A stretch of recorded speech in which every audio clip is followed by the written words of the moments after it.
Hello, everyone, and welcome to this live episode of Inlay Terms. I'm your host, Payman Ascari, and today I'm very fortunate to have with me Mr. Randy Hillier. Welcome, sir. Thank you very much for having me on today, Payman. No, thank you for coming on. How are you doing today? I've been feeling pretty good lately since Justice Perkins McVeigh stayed my 9 criminal charges resulting from the Freedom Convoy. That has removed a significant burden, and both financial and otherwise, from myself and my family. So it was a nice early Christmas present from Justice Perkins McVeigh. Congratulations to you. I am in a Telegram group, and when we got the news, we were all cheering. So we're happy for you. Well, it was a long time coming, over 30 months, and and the machine likes to grind you down and put you in a position where you feel vulnerable uh, and helpless, and therefore cough up a plea. Um, uh, but thankfully, we were able, with the generosity and the support from so many people, we were able to outlast this political legal machine and monster in Ottawa in this case. So we have a regular audience member, Prairie, saying hello, and apparently she's a big fan of you. So, Good morning, Prairie. um, regarding your court case, did you like when it first happened? Was it a shock? Like, did you have a sense of peril or depression? Well, I was just astonished. Like I was like, I've been protesting for 25 years about government corruption, government injustice.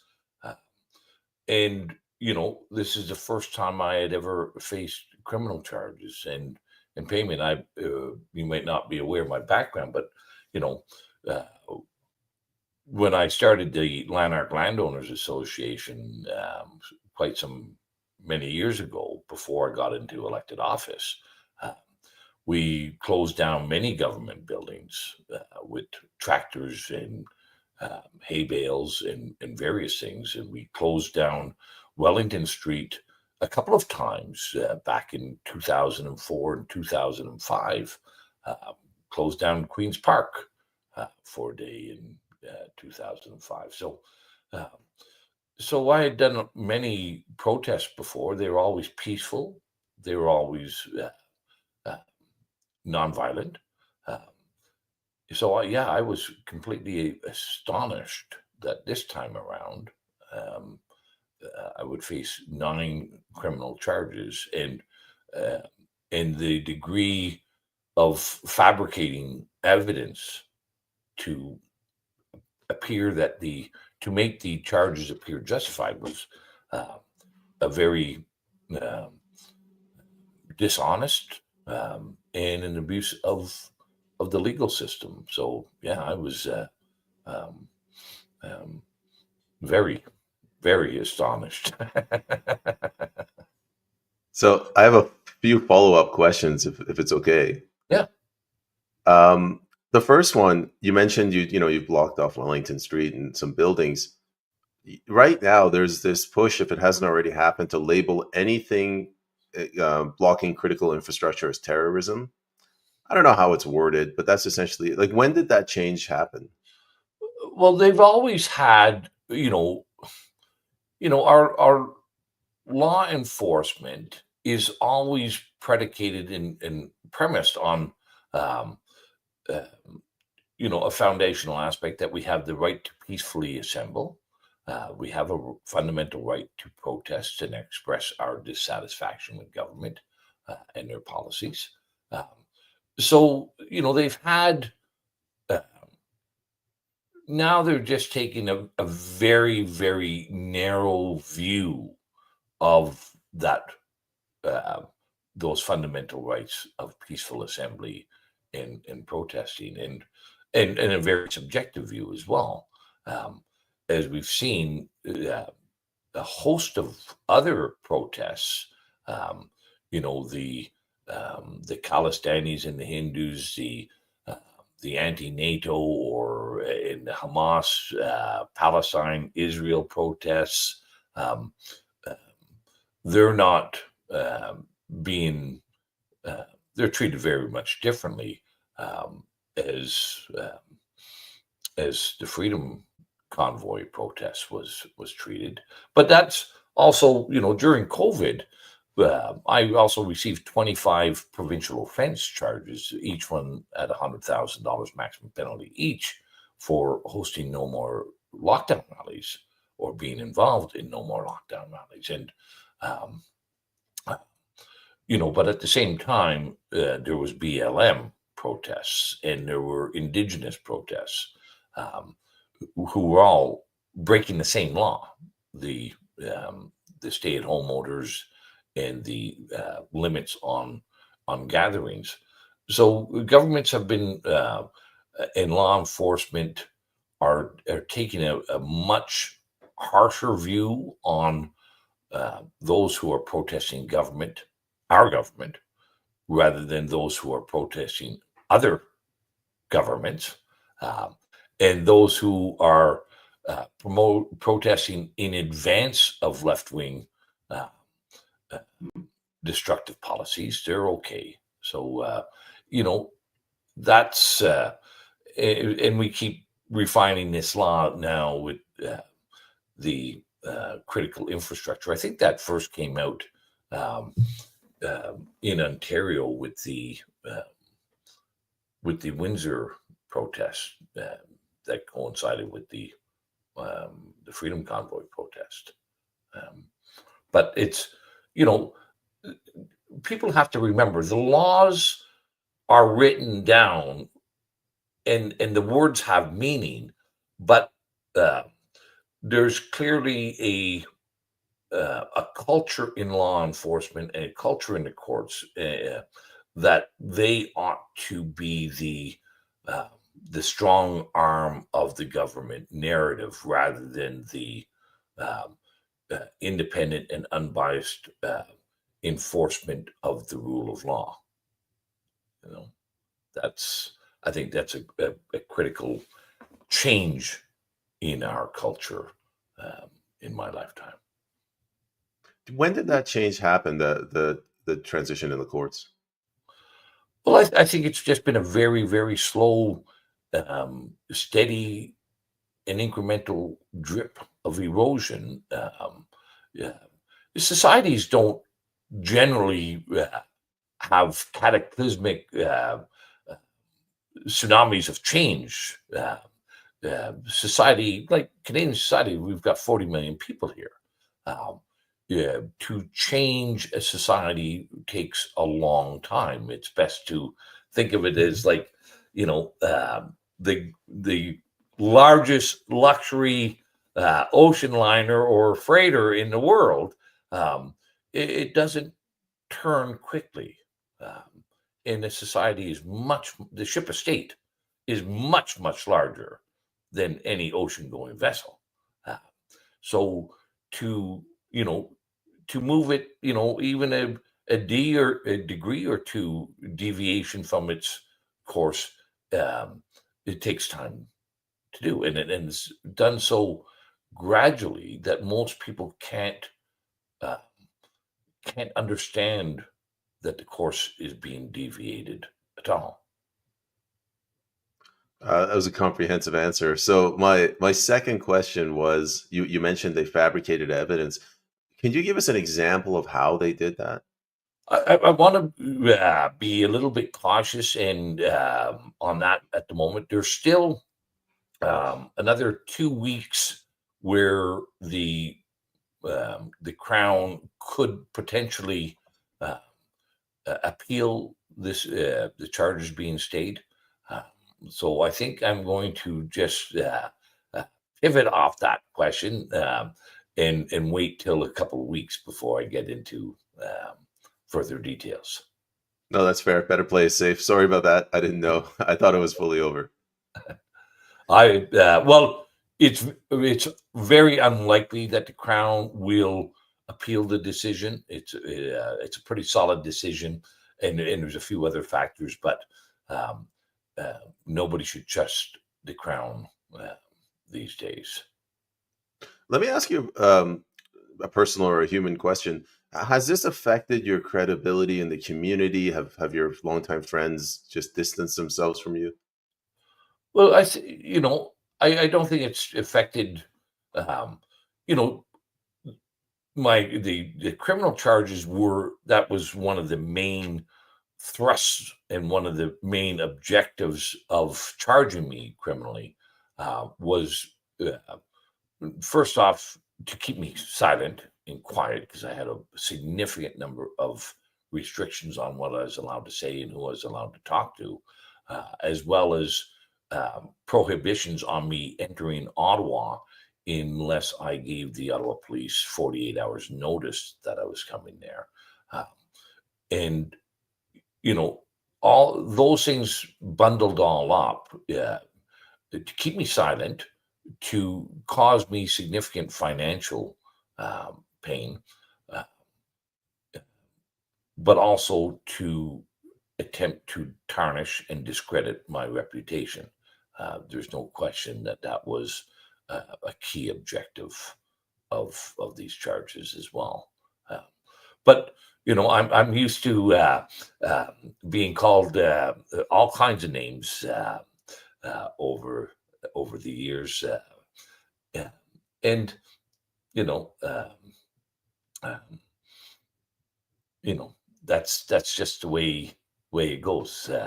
Who cares? The old adage, "The sticks and stones may break my bones, but names will never hurt me," applies in my case. I'm noticing that too. The more people insult me online, the less I care. Yeah, yeah. No, it's you know. Uh, Listen, during COVID, I was the first elected representative in Canada to speak out against the state of emergency and the lockdowns and the masks and all that exaggerated counterfeit fear that was being promoted by our governments, all our governments. Uh, so there was significant attacks on my credibility during then. Many of the municipal councils um, passed resolutions to censure me. People had petitions to make me have my seat vacated. The Ontario legislature censured me on a number of occasions and prohibited me from speaking. Um, all these are attacks on my credibility, and but I think most everyone, other than uh, the complete left side of the equation, uh, recognizes now that what I was saying was indeed based on facts, and uh, the lockdowns did nothing to uh, lessen harms. Indeed, the lockdowns caused more deaths and more harm than they could have ever uh, resolved. The masks were wholly foolish. Um, the uh, the PCR test was a cocked up counterfeit operation as well, and of course, um, the the experimental cure uh, was neither safe nor effective, and has led to many um, uh, sudden and unexpected deaths and significant illness for a great number of people. So, uh, you know, uh, but so I guess I would just say I'm a patient fella, Payment, and uh, I know that the history will judge us all, uh, maybe in a different light than what it was at the moment. Um, we're going to shift to corruption in a moment, but I just wanted to share something with you. My barometer for what's going on in the real world is talking to my mom and my dad, because I'm kind of in an echo chamber. And they're starting to wake up that everything in COVID was wrong, specifically from a financial angle, where it was just a waste of money. The only thing that I can't convince them on, or they're not quite there yet, is the safety and efficacy of the vaccine. And I think it's because there wasn't really bodies, like there aren't people dying in sufficient numbers right after getting the jab for them to make that connection. Well, did they see anybody die from COVID? No, I not don't that. know. You know, I, yeah. I still have not met anyone um, uh, who had a family member die of COVID. Um, uh, you know, uh, we've heard all the stories of somebody, a head-on collision and a DUI driver, and uh, uh, but they did an autopsy and they found with the PCR test that there was a fragment of COVID or something, and that's a COVID death. Uh, you know, uh, to me, Payman, one of the fundamental changes in our society in my lifetime is I grew up in a time when there wasn't anyone who wasn't skeptical of government. Right? Government, we knew, for the longest time that you don't trust government. That's why we have checks and balances on authority, is because they will always abuse that authority. And, in over 66 years, I've seen this incredible shift where people actually trust and have confidence in our political system. Um, well, if that was the case, there'd be no need for elections payment. Um, there would be no need for courts, and there'd be uh, no need for any of it. Um, you know, the checks and balances are built into the system because we know it is a corrupt, abusive system. Uh, and during COVID, we said, the hell with all our checks and balances. We're just going to trust government to do things in our best interest. Well, wakey, wakey, boys and girls, governments never act in your best interest unless you make them. So, No, so that's a good point. I don't, here's another proof point, which was just astonishing to me. Uh, Everybody knows the Canadian mythology or history, whatever you want to call it. And it's not just Canadian, but the white European colonial settlers who gave the blankets to the Indians and they got smallpox and wiped them all out. That's the conventional narrative. Well, who was given the experimental cure first, and who lined up for it first? Well, our Indigenous people, right? So, like, if anybody should be untrusting of government, it should be our Indigenous communities, and they were first in line. So, I don't know. Maybe they have forgotten that history, and I think a lot of Canadians are completely absent of any knowledge of our history and how governments actually work. I have a sort of a similar story. I was born in Iran. My parents were alive. Well, they were alive during the 79 revolution. And that entire generation, you think that revolution where the government turned around and started killing the people would inoculate them and wake them up to not trust government. But every single one of them just went along with this narrative. Yeah. Like, the Shah of Iran was um, he was not considered a kind, benevolent uh, dictator. Um,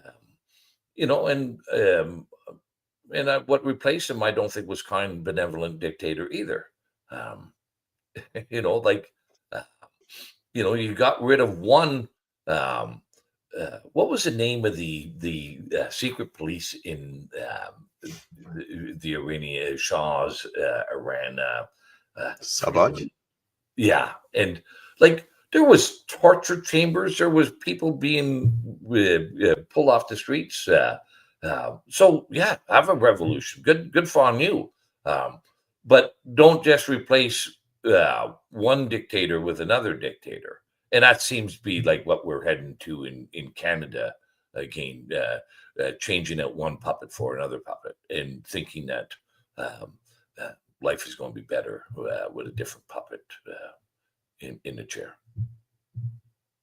All right. So with that, the transitioning of puppets, my main question, and this is what I want to take away from this episode: how does corruption work? Everyone says these political parties are corrupt. How does it actually work? So, you know, most people, it's hard for most people to understand how sophisticated the corruption is in our system. Uh, most people think of, uh, uh, uh, a bunch of cash bills stuffed in a brown paper bag, and you slip it quietly at a reception or some. That's uh, that's primitive corruption. That's old school, 100-year-old corruption. Uh, we have elevated corruption, and we have made corruption normalized in our system. So uh, when Maple Leaf Foods gets $30 million to get new refrigerators in Loblaws, that's corruption, right?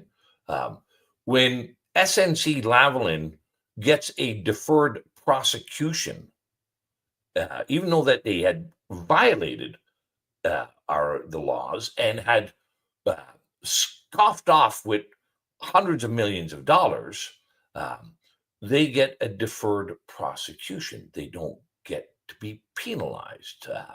You know, um, the uh, the creation of NGOs created by our governments, uh, but with a layer of camouflage between them, who then get funded by our government to advance uh, ideologies. That's corruption.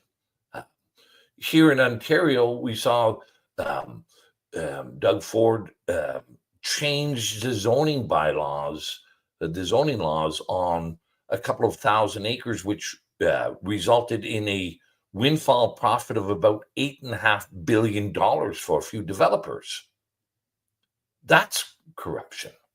Uh, when you're implementing public policies and laws that benefit a few, but everyone must pay for, that's corruption. And what people don't see is the mechanism of how this works, of uh, how the political parties, their backroom lobbyists and campaign managers and whatnot, uh, are always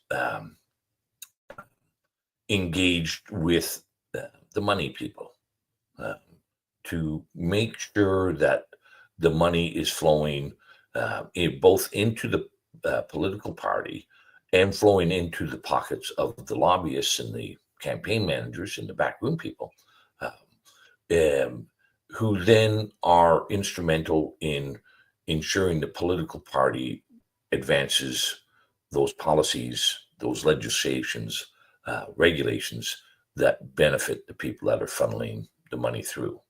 Uh, and, um, and it is a sophisticated protection or racketeering system that has a disguise of democracy on it.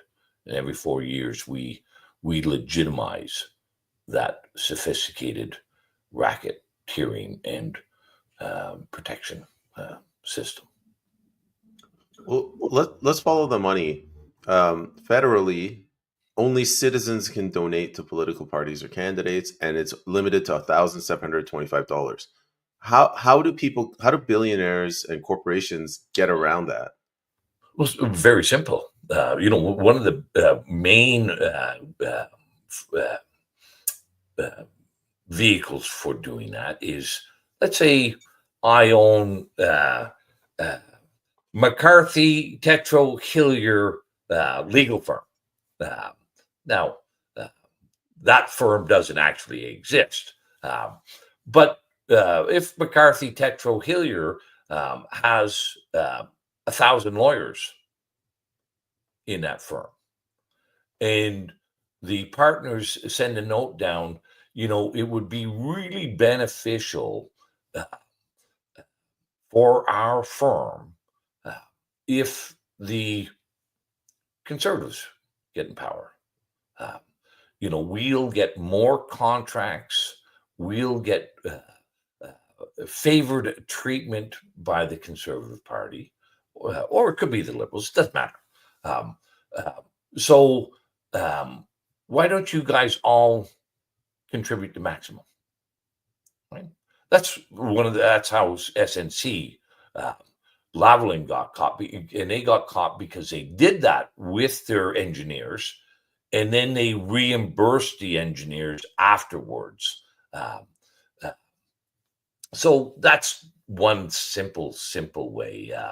Um, and every one of them will have a spouse, and maybe they'll have some children, and maybe they'll have some brothers and sisters, um, and you create a law, and you invariably create a loophole or multiple loopholes. That's just one. Um, uh, uh, but legal firms are one of the big vehicles for, uh, uh, and those legal firms are also acting on behalf of the guys above them who, really have the deep pockets. Uh, the uh, who don't get their hands messy in the day-to-day corruption or the day-to-day involvement. Um, but look at Galen Weston. I think he's Canada's second richest man. Owns Loblaws and Shoppers and a host of different things. And he got caught up in this stealing bread from people. He had the bread fixing cartel. Uh, well, Galen Weston didn't get penalized. Uh, Not at all. There was no question of him going to jail for 1 9 criminal charges like myself. Um, uh, you know, uh, Eventually they did have the action settled, and uh, the shareholders, you know, uh, of the company paid a $500 million fine, and they paid that by giving the customers a $20 Loblaws gift card. Um, like, um, uh, like the penalty is an inducement to come and shop more at the criminal operation.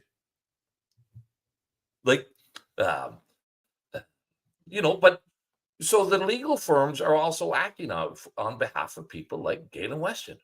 Uh, and that's why you get these policies like deferred prosecutions, and why the uh,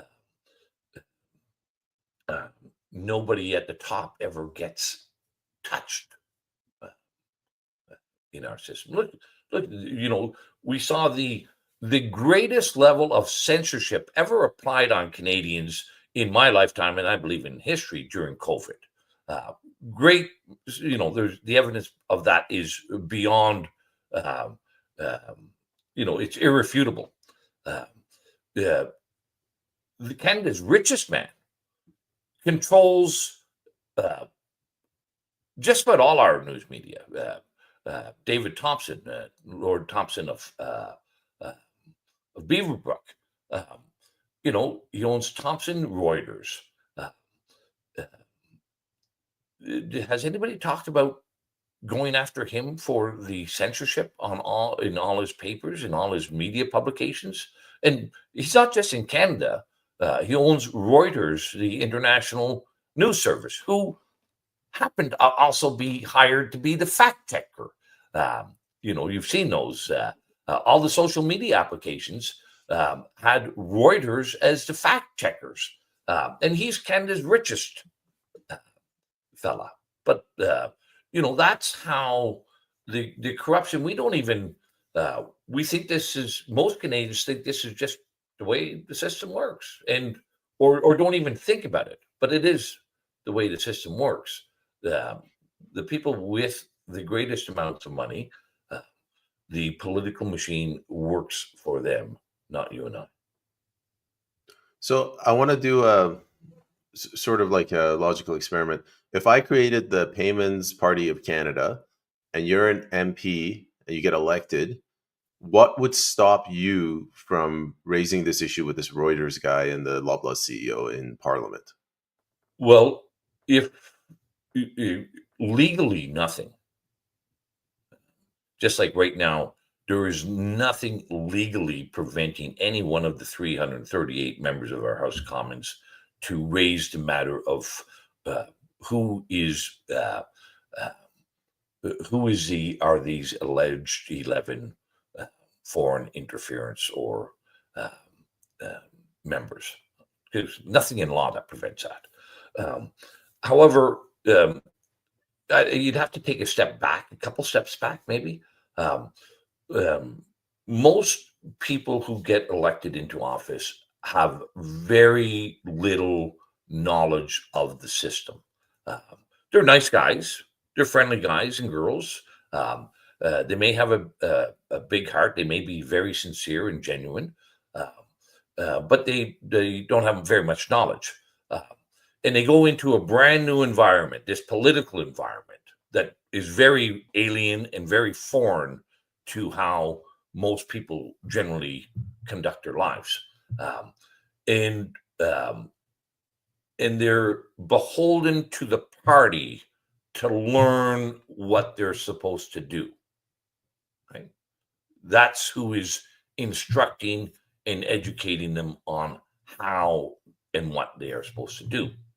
Um, and the political party, the campaign managers, the lobbyists, all the other unseen players um, are instrumental in ensuring that uh, the politicians, the elected members, don't see things that they want them to see, that they don't want them to see. Um, they're sure to keep them distracted and occupied with trivial BS matters. Um, there's no desire by the political party for their members to become knowledgeable about the standing orders of the House or how they can be effective. Um, and So basically, you have now some of I'm talking about the majority of members now. Um, and another key element is you quickly learn once you enter into a caucus um, um, what is expected of you. Uh, and you learn very quickly that uh, that there are penalties levied on you. Uh, and ostracize and the party will ostracize you and marginalize you if you step outside uh, of the herd mentality. So I don't know if I give you, I gave this example at the PPC State of the Nation address where Peter Bethenfalvey uh, was a very credible, very wealthy, very accomplished individual who was elected for with the Doug Ford Conservatives in 2018, uh, and uh, and he was, vice presidents and presidents of major financial corporations in Canada. He was a big wheel on Bay Street, and he was named as Minister of the Treasury Board, which is a very, very powerful, influential. They have the purse strings on a couple $100 billion a year. Um, and I was in the cafeteria one day shortly after he was elected, and the former colleague of his from Bay Street came running over to Peter and said, "Hey, Peter, how you doing? So great to see you. Yeah, it must be fabulous now being the Minister of the Treasury Board Secretariat in Ontario." Uh, and Peter said, he says, "It's wonderful." He says, "They tell me when to clap. They tell me when to stand up and they tell me when to sit down. Um, and I was just aghast to see this because I had expectations that Peter Bethenfalvey was not going to be one of these fellas who was just a kind, sincere, but uncurious individual that because of his background, he knew what to do. But um, and this was just within months of his election. Um, he had already become, you know, nothing more than a trained SEAL, and he was happy with it.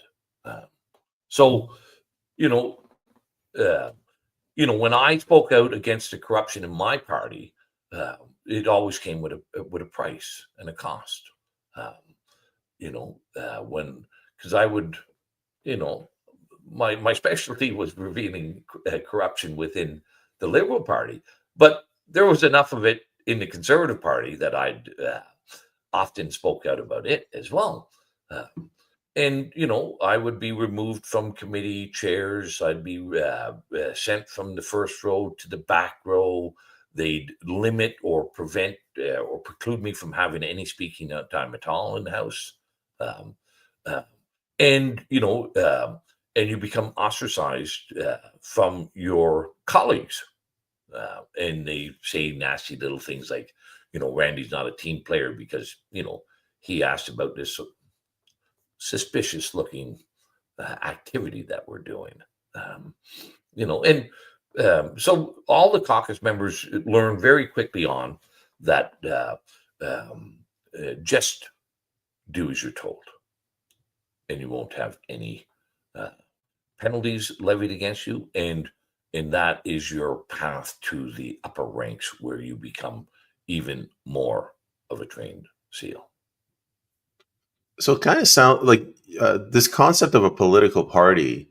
Um, is this like an old boys club where you got a couple of people that like who runs the party? What is the party?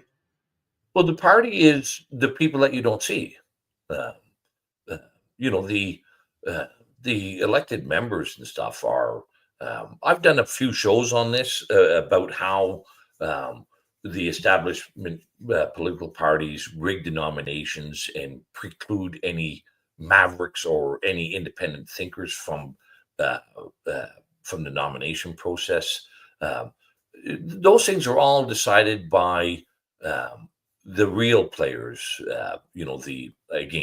The the lobbyists, the PR firms, the GR firms, the campaign firms, uh, uh, they who are well ensconced into the political parties, and they're the ones who also rig the system so that they get their preferred leader uh, each and every time as well. Uh, and that leader will do what's good for them. And uh, uh, I don't know if you there was an old movie years ago. I forget the name of the movie, but there was a little jingle in the movie, and it went like this: "What's good for General Motors is good for the USA," uh, and and that is the what's good for their corporate interests, what's good for their corporate donors, um, is good for Canada. But how do they get corporate donors? Because you have that $1,725 limit, and it has to come from the citizens. I just explained that with one legal firm. How many legal firms are there? How many engineering firms are there? How many accounting firms are there? How many road construction firms are there? You want to go down the list of everybody who, Raytheon, General Dynamics, Grumman, BAE Systems, Bombardier, everyone who potentially has the ability to get a government contract is in that pipeline. So Everyone. what's the solution then? Because this $1,725 limit kind of backfired. Well, I don't think it backfired. It just pushed the corruption a little bit deeper from being seen. Previously um, uh, we did allow um, unions. And unions are another good example. They pretty easy for the union to send out a note to their all their membership, thousands and thousands of people, saying, you know, we should support these guys over here, and don't be surprised that there may be some, you know, added Christmas bonus this year for people. Um, there's, but previously we just said, okay, when I started in '07, I believe the maximum contribution was $10,000 per person and per company, or um, and um, and at least you could see who was. You had a little bit better view of who was influencing the system. Um, uh, just like what we're seeing in the States, like where you see, um, uh, you know, multi-millionaires or billionaires on each side of the equation, um, uh, contributing 50 million bucks to a political party and more. At least there you can see who are um, involved. You know, and I had, I thought preventing corporations and unions from donating would be a good idea. Uh, and clearly the intention on its face looks like a good idea. Um, um, but don't underestimate the criminal mind, payment. We've had laws forever, and we've had criminals for just as long, and So they know how to get around the laws. it sounds like how I'm understanding you is these candidates, they come in, the MPs, and the party says, if we rock the boat, we won't get funding, and if we don't get funding, we can't do anything. So don't touch these 10 things. Well, they're not that explicit. It's not. This is much more by inference and whatnot. And listen, everybody wants. The nature of mankind is that you want to please your colleagues. You want to please your bosses. You want to get along. Um, I've told this story again. I'll be cautious. I won't name names, but I had a lobbyist and his clients. Come to see me, and they wanted me to introduce a bill that would benefit, create an exclusive monopoly for that group, and create a regulatory body, sort of like the College of Physicians and Surgeons or the Law Society, but for a different industry group. And I refused to do that, to advance that legislation. Uh, uh, and later that day or the next day, I forget now, the chief of staff for the party came down and said, "Randy, you just cost us $50,000." And I said, what are you talking about?" Well, that's how much money that industry group was going to give the Conservative Party of Ontario uh, as a donation through their members, uh, if we had advanced legislation to create a marketplace monopoly for them. And that was one of my earlier uh, uh, experiences where I came to see how the system actually works. All the legislation that is being advanced in our parliaments are at the behest of these various industry, union, uh, NGO groups that are bringing piles of money into the system. And uh, and now 3 weeks later, uh, Christine Elliott introduced that same bill. Became the Minister of Health during COVID. Um, so, um, like, was she told? Was there some additional inducements? I don't know. But uh, the party wanted that money, and one of their members was going to introduce it, even if it wasn't me. So, would it be accurate to say that lobbyists are the sales force of these industries, corporations?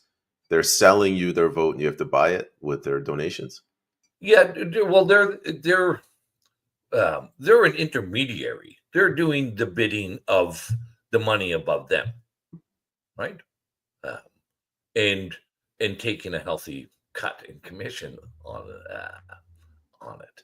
Um, I think is it's like we've just completely distorted the view of what and what is the purpose, what is the objective of a representative democracy, are our aims, um, and um, uh, and we were, historically, we were all sold the idea that this was a way for uh, mankind, for you and me, individuals, the common man and woman, uh, to uh, to help influence and decide how our society looks like. And I think there's a lot of people that have come to the realization, uh, and be cautious how uh, that our government is not working and has no interest in having the common man and woman influence and decide how society is going to operate. Um, that it's much more profitable uh, for political parties to ensure that the system um, it works in the favor of those with money rather than individuals, and that's who it's working for. Um, hopefully we'll see um, uh, a significant change with Trump um, in the U.S. Because he is, the American system is different than ours, payment, and like we could never have a Donald Trump style leader in our country with an established political party because in the United States they have what's called an open primary system. So anyone can run to be leader for the Republican Party or the Democratic Party. So, like the Democrats couldn't prevent Bernie Sanders from running. Even then, now they made sure that he didn't win. that is similar to Canada. Um, um, um, but they couldn't prevent Donald Trump from running in the nomination in the primaries. We're here, our primaries or nominations, we call them, are controlled by the political party, not by the state electoral college. If that makes sense to you, um, so and if that answered your question, I'm not sure if it did or not. No, it did. I'm just, as you were talking, I'm thinking, like, there's a psychological issue here where, like, these people that, the order comes down from the law firm, like, vote for this bill. Those people that or sorry, donate the maximum amount. Those are citizens too. But Yeah. are they just being duped because they're making like local decisions, personal decisions? Well, look, it's not that they're being duped. I don't know if they're being duped or not, but they're saying to themselves, well, this will, it's better off, just like the political caucus, they're saying, well, it's better off to please my boss. And it's better off to be like everybody else in the herd. Um, and maybe, and if I go tell the boss to stuff it, I'm not sending my $1,700 to Justin Trudeau because I don't like him.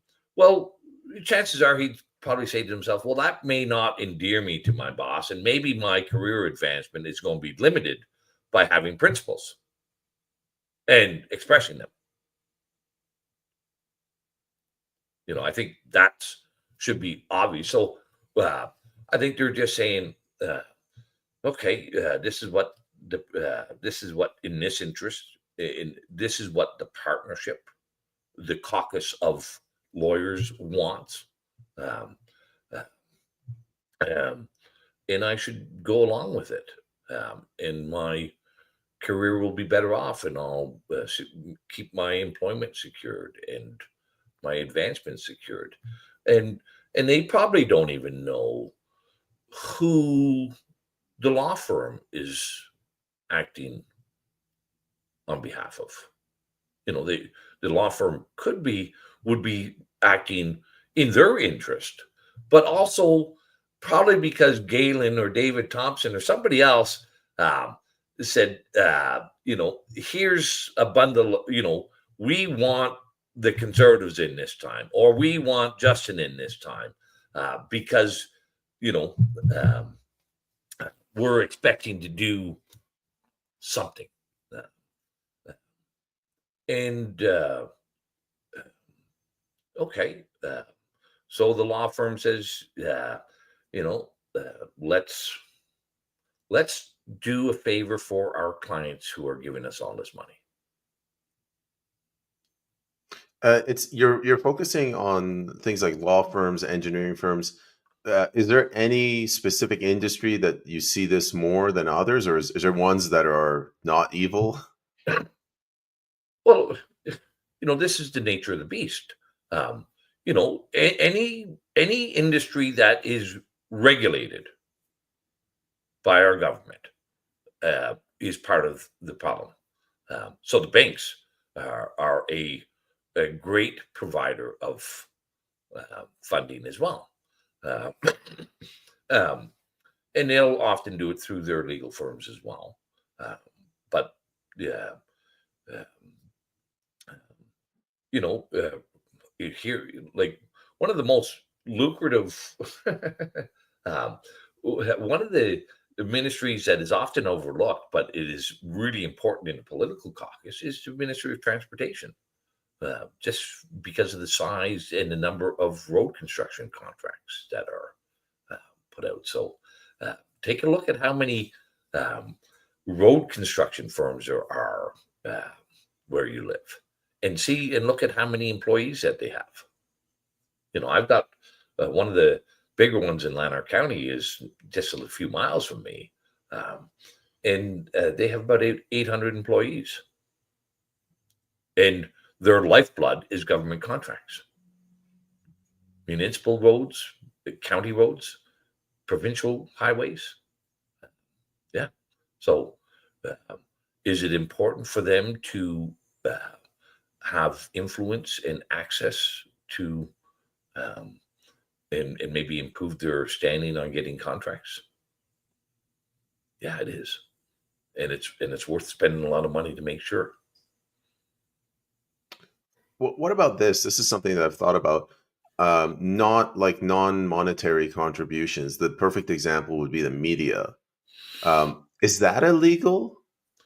So you're supposed to uh, claim donations in kind, um, but that becomes it sometimes gets a little more difficult to track and trace and to verify. Um, you know, um, but that's on a smaller scale, that I've seen anyway. Payment. Maybe there's um, some big donation in kind activities going on that I didn't see, um, but uh, I suspect it would be you know minor corruption. Um, as compared to what we've been talking about. Uh, but the other thing, the other big uh, uh, pipeline is the NGOs, where government will fund a not-for-profit, let's say, or some sort of NGO, whether it's a climate change, uh, whatever. Um, uh, we'll give them a big bundle of money, and then that money comes back, a lot of it will come back into the political party as well. Okay. The taxpayer is, they've just, let's just say the Ministry of Agriculture and Food in Ottawa says, in Toronto says, uh, the Ontario Farmers Association is a real good association, um, and we should help our farmers, and so we're going to give them $30 million this year, um, to help them along. Um, uh, and the Ontario Farmers Association has, many thousands of farmers in it. Um, and plus, they'll have many numbers of employees in that association. Uh, and the Ontario Farmers Association will say, well, let's buy a table at the Conservative fundraiser. It's only $25,000, and we already got 30 million from them. Um, why don't we do that? That'll be a good investment, uh, and that way we can rub shoulders with these guys, and next year maybe we'll get 35 million, and and they'll also send out a note, saying, the government just gave us $30 million. They really, really like farmers. They have a big heart for farmers, and they'll send a note out to their membership saying, we're really, really pleased that the Ontario Conservative Party um, uh, is helping us out. So don't forget that. And maybe you want to help out the Ontario Conservative Party as well, or the Liberals, or whoever. It doesn't, put whatever puppet you want there. I just want to draw a distinction. For the first chunk of the episode, we were talking about um, favors for donations, Yeah, suggested favors. yeah, We'll instruct our law firm to donate the maximum amount if you push this bill. But yeah, this, it seems more sinister and insidious. They're taking taxpayer money to buy support and donations. yeah. On the NGO side, yeah, absolutely. In Ontario, we have 45,000 registered associations. Uh, if you can imagine that payment, like 45,000. Um, and here's a small little fish for you to bite on. Yeah, back in 1990, in the mid 1990s, um, Mike Harris, he was a Conservative premier at the time, and he was a really extreme right wing premier. With his common sense revolution. Uh, he had the Ministry of Natural Resources fund the creation of a new NGO called the Bait Fishery Association of Ontario. Um, Now, and this association was supposed to represent all the people who sell minnows for fishing, right? Um, up until then, we had never had a Bait Fishery Association of Ontario. Um, the Ministry of Natural Resources gave them a couple $1 million seed money to create this organization, and the president of it was a former Ministry of Natural Resources employee, uh, uh, and uh, and apparently this new bait fishing association was going to help instruct and guide the government in creating rules and regulations on the harvesting and selling of minnows in Ontario. Right. So just a complete straight up money laundering and yeah, and influence laundering association, and they made it compulsory. Everybody who sold minnows in Ontario or who harvested minnows uh, to sell had to belong to the Bait Fisheries of Ontario Association, or else they would not get a license from the Ministry of Natural Resources to sell or harvest minnows. What a nightmare. Yeah, yeah. Um, and that Bait Fishery Association still gets millions of dollars uh, from the Ministry of Natural Resources each year. Do you have 10 minutes? How are we doing for time? Yeah, So I just wanted to bring something up. This concept of non-governmental organizations, NGOs. yeah, Um, I'm just going to quickly read this, and you tell me if this constitutes an NGO. So, $342 billion in total for these charities. Yeah. 240 billion from the government.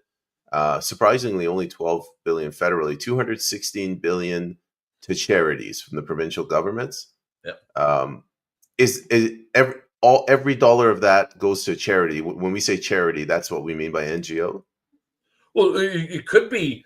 Not all NGOs are charitable, right? A number of them are. Um, you know, and they fall under some different laws. But for example, I think the Trudeau Foundation is a charitable foundation. Um, uh, but the bait fishers of Ontario would not be a charitable association. So that was you just showed a slide of the transfer of public funds into non-government charities, right? And it's a Right. fairly substantial amount of money. And this is, uh, um, in many charities, the government is essentially its only revenue stream. I remember looking at the March of Dimes group a number of years ago, uh, and I don't know if you're aware of that. Uh, the March of Dimes used to be a very big, substantial uh, um charity in my youth, where they had little jars, and you put a dime in, and they would help um, the disadvantaged and the vulnerable, and they had a key. It was mostly about disabled youngsters at the time. Um, um, it receives 90% of its funding now is from the Ontario government. It's a charity, um, but 90% of its revenue comes from government. Um, uh, and then they also do a bunch of uh, contract work for the Workplace Safety Insurance Board here in Ontario, WSIB. Um, um, so uh, that's, like I said, you try to fathom 45,000 associations in Ontario payment. What aspect of human life is not covered with 45,000 different associations? And a great many of them are funded by our government, and it goes unseen um, um, by the public. Now, what I'm going to say, maybe I'm naive, but I just assumed you have government, and government has ministries that are funded, and those ministries can subcontract, but those are the responsibilities. This concept of charity, grants to charities, where does this come from? Like, it's not government's job to take my tax dollars and give it to other charities. It's not the government's job to give it to other firms and corporations either, in my view. But look, we just last year we announced 10 billion for a battery plant, like 10 billion, um, for Volkswagen or whoever, and then Fiat Chrysler got upset that Volkswagen got 10, so they got $15 billion for their EV battery plant. No, the government, that is not the function or the objective or purpose of a representative democracy or any government, in my humble opinion. Um, um, but that's what we have allowed our government to become, a a mechanism to take money from people who work for a living and give it to others who don't work for a living, um, uh, in exchange that they get a chunk of it back. Um, Final question, I promise. I'll let you go. But since you brought this up on a related topic of what's not the function of government, Vancouver, the mayor of Vancouver just announced that they will be doing a purchase of Bitcoin, like they're going to buy Bitcoin. Is this legal? Is there precedent for this? Like, is the purpose of a municipality is to take money and invest it in something? Well, I I don't think that's the purpose of a municipal government. Um, come and pick up my garbage at the end of the street, or at the end of my laneway. Um, Plow my road when it snows heavily in the wintertime. Um, or repave it or re-gravel it when there's potholes and whatnot in it. Um, we might even want to go that, okay, well, maybe you can give some money to keep the library open, or to cut the grass at the soccer yard, or there are things that are legitimate um, municipal activities. um, uh, Buying Bitcoin, uh, um, at best, even if you're a I I'm agnostic on Bitcoin. I just don't know enough about it. Um, but um, is Even if it it was like physical gold, basically like an asset. well? But it's a very speculative asset, and it has had wide swings. Um, yeah. So, but that would be it's essentially would be like this, like the municipal government getting into the currency speculation. Okay, I'm going to buy rubles today because I think rubles are going to make me some money, or I'm going to buy some pesos or Japanese yen. Well, I think we would all say, well, the purpose of government is not to be part of the currency speculation hedge funds. Um, yeah, it's bad enough that we have legitimate players doing that on Bay Street and Wall Street. Do we want our municipal governments to be engaged in currency speculation as well? I don't think so. Um, we and if we do, uh, well, well, how can they take our tax money to provide a service to us, and then that isn't picking up garbage or plowing the roads, but is involved in currency speculation? But I saw this as well with the local school board when I was in office. The Upper Canada District School Board, who I always thought was whose mandate and whose jurisdiction and responsibility was to educate our young children, right? Uh, and when I was speaking with the director of that board of education one day, he told me that um, they had built and were operating um, uh, private schools in China.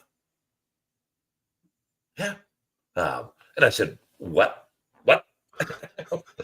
Since when?" And um, and he says, "Oh yeah, this is a good money maker, a good revenue stream for the Upper Canada District School Board, um, to be engaged in the private education in China." Uh, and I said, "Well, that's wrong." So I think if people spend a little time to learn what our governments are doing, uh, and of course that's one of my the things that I'm doing on a weekly with my weekly new weekly podcast called Canada: An Owner's Guide and User's Manual, is just trying to start illuminating um, just what all our activities our government are involved in, because you can't fix things if you don't know how it's working or how it's broken. No, absolutely. Um, Mr. Hillier, we've gone a little bit over time, so I apologize. I thought if you could just tell the audience where they can follow you, where they can watch your podcast, and where they can support you. Well, thank you. Listen, I am still remain heavily censored on most um, social media applications, including the free speech application Twitter. So most, if you want to follow me, yeah, go to my Substack channel. It's a free subscription, um, and it's uncensored and unfiltered. That would be the first place. It's randyhillier.substack.com. But I'm also on Twitter at Randy Hillier. And my Facebook channel is at Randy Hillier MPP. And my Facebook, which is also pretty heavily censored, Randy.Hillier. So, and if you want to help out on my productions of Canada An Owner's Guide and User's Manual, you can go to the website www.nomorolockdowns.ca. All right. Well, perfect. Mr. Hillier, I just wanted to thank you for coming on. I know I learned a lot, and I'm looking at the comments, and the people appreciate you coming on as well. It's So, been a pleasure. And like, we're not going to get out of this mess until people uh, determine that it's important for them to become knowledgeable of how our system works, payments. So thank you for giving me an opportunity to speak with some new and different people and share some of my experiences as we march towards a reformation of this mess. it was a very good advice and a great message to end on. Thank you very much for coming on. Thank you. Have a lovely day. You as well. Bye.